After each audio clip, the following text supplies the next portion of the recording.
O Partido Popular de Vilagarcía arrinca pre-campaña para conquistar a alcaldía da vila. A carreira comezou de xeito oficial o sábado coa posta de longo de Alfonso González Gallego como seu candidato. Ese honor será mi primer compromiso con la ciudad que más quiero para que la alcaldía de Vilagarcía vuelva a ser del Partido Popular en maio de 2019. Potenciar o turismo e o posicionamento de Vilagarcía e mellorar as relacións co Porto son algunhas das prioridades do candidato conservador. Alfonso González criticou a xestión de Alberto Varela, o que acusou de facer políticas anticuadas. Vilagarcía tiene hoy un alcalde joven, pero que hace políticas viejas y anticuadas.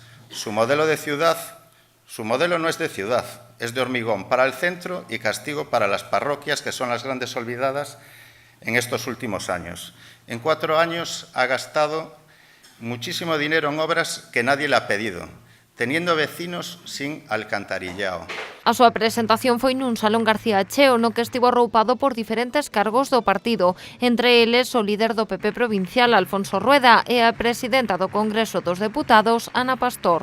Una persona implicada en muchas cosas de su pueblo, una persona a la que mucha gente conocía, un tío calmado, lo cual no está mal en estos tiempos, que tenía mucho más claro que siempre es mejor decir lo que vas a hacer tú y hablar de ti y de tu equipo que hablar mal de los demás. Proyecto para que no haya ciudadanos de Vilagarcía de primera y de segunda como hay en este momento.